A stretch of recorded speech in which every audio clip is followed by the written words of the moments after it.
小麦是一位普通上班族，住在都市一间10多平的租屋套房。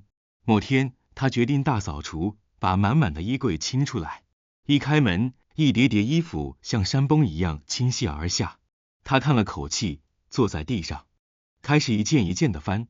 他拉出一件白色的洋装，吊牌还没剪，衣料柔软，版型优雅，是他3年前在百货公司周年庆时买的。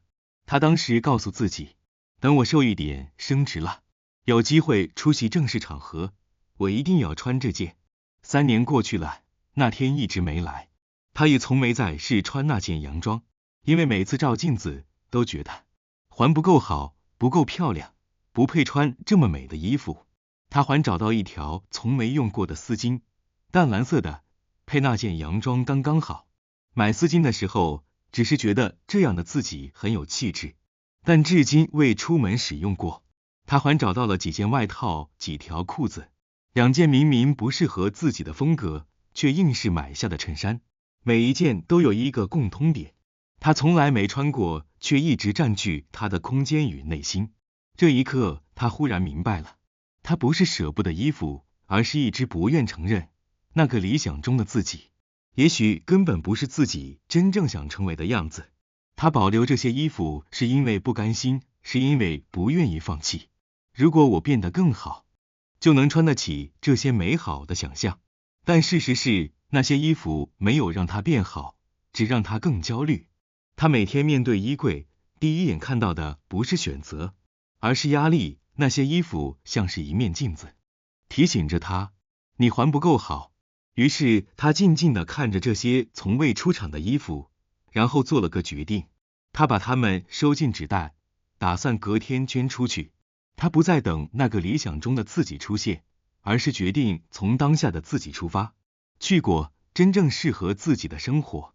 最后，他只留下那些真正常穿、舒服、实用、让他自在的衣服。衣柜清空了一半，却第一次让他觉得心情顺畅。你有没有过这样的时候？打开衣柜，满满都是衣服，却总觉得没衣服穿。书桌、柜子、地板全被杂物占满，明明家不大，却总感觉越住越压抑，喘不过气。你以为你是缺空间，但其实是这些东西早就悄悄地控制了你的人生。它们看似是生活用品，但背后藏的其实是焦虑、执念、不安和过去。每一样不舍得丢的东西都在悄悄牵制你。无声的心理困境是一种无法轻易说出口，却长期困扰我们内心的矛盾与焦虑。这种困境不一定伴随激烈情绪，也不总是让人立刻察觉，却深深影响着我们的选择、行为，甚至生活品质。囤积行为表面上看起来只是舍不得丢东西，但背后却藏着对未来的不安全感，对失去的恐惧，对过去的执念，对人生掌控感的缺乏。你不是不想改变，而是不知从何下手。你不是不清楚东西太多，而是潜意识告诉你，丢了好可惜，以后可能用到。小俊有天去朋友阿姨家里，有一个满满的抽屉，里头装着各种可能会用到的东西。小俊随手拿起一个东西问，这个是？阿姨说，那是10年前一台旧电风扇的遥控器，风扇早坏了。小俊问，那你怎么还留着？阿姨顿了一下，苦笑说，可能哪天修得好呢，而且那时候买这风扇很贵。这个遥控器，阿姨已经3次搬家都带着，从未用过，也从未丢过。那一刻让人明白了，阿姨留的不是一个物件，而是一段心理的残影，对金钱的焦虑，对过去决策的懊悔，甚至一种有一天可能会再用到的想象。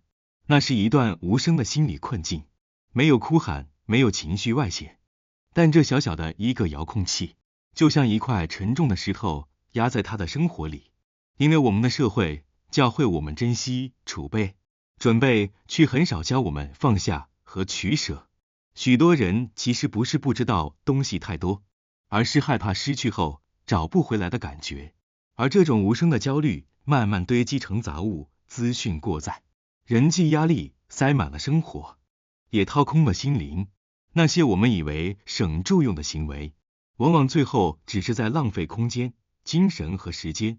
那些省下来的纸袋、空瓶、旧衣，说不定会用到的东西，成了房间里的寄生物，一点一点吞噬掉你的专注力与自由度。真相一，你不是在整理，而是在掩盖。很多人说，我不是囤积，只是会收纳。但收纳不等于整理，真正的整理是选择留下什么，舍弃什么，把没用的东西收进抽屉，塞进箱子，藏到柜子里。不是整理，是延后处理。更严重的是，一旦你藏起来，你大概永远都不会再用它。如果你找东西时总是找不到，然后又买一个新的；如果你有3支一样的剪刀，4个一样的开瓶器；如果你每天都要花时间翻找那个东西放哪了，你可能已经被物品给绑架了。真相二，你舍不得丢的可能是情绪。有些东西我们不是因为实用而留下，而是因为情感。那件衣服你说穿了有纪念价值，结果5年没穿过；那份赠品你说是生日礼物，结果早已忘了送你的人是谁；那台跑步机你说会每天用，结果成了高级晒衣架。你以为你是收藏回忆，但这些回忆其实早已变质，变成负担。小智的房间里有一双已经破损的球鞋，鞋底磨损的不成样子。他妈妈说丢掉吧，他总说这双鞋还能穿了，但其实他自己也知道，这双鞋早就不能跑步了，穿住还会有滑倒风险。直到有一天，他的朋友无意间问，你怎么还留着这双？感觉你穿着它过了不少是吧？小智沉默了几秒，说，这是我高3时穿去比赛的鞋，那场比赛我们赢了，穿着它，我好像还是当时那个热血的自己。原来他舍不得的不是鞋，而是那段奋不顾身去追梦的自己。认出来你真的在舍不得什么，是回忆，是关系，是曾经的努力，还是没来得及完成的期待。解法不是收纳，而是断舍离。市面上教你收纳的方法千百种，但有效3个法则。1年法则，超过1年没用过的物品，请毫不犹豫地处理掉。2日一丢法则，每天丢掉一样不再需要的东西，持续1个月后，你会惊讶地发现，房间变清爽了，心情也变轻盈了。3替代原则，一进一出，买一件新衣服，就丢一件旧的，否则再大的房间也会被塞满。更重要的还有这3件断舍离。1社交断舍离，如果一段关系只让你感到压力，不被理解，消耗自尊，那这不是友情，是心理杂物。2资讯断舍离，少看无意义的短影片，碎片化资讯，专注一件对你重要的事，比什么都来得珍贵。3自我执念的断舍离，别再为过去的决定懊悔，别再纠结曾经的错误，轻装前行才能走得远。你以为你拥有很多东西，但仔细想想，这些东西反过来早就拥有了你。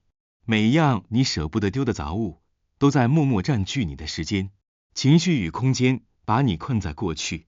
不安与焦虑的泥淖里，让你寸步难行。所谓自由，从来不是拥有的多，而是能够放下的东西够多。试着从今天开始丢掉一样东西，不需要一下子清空人生，但每一次舍弃都是一次对自己的尊重与释放。记住这句话，真正的空间不只是房间的前进，而是你心里的自由。如果你也曾经被东西绑住，那今天就是改变的第一步。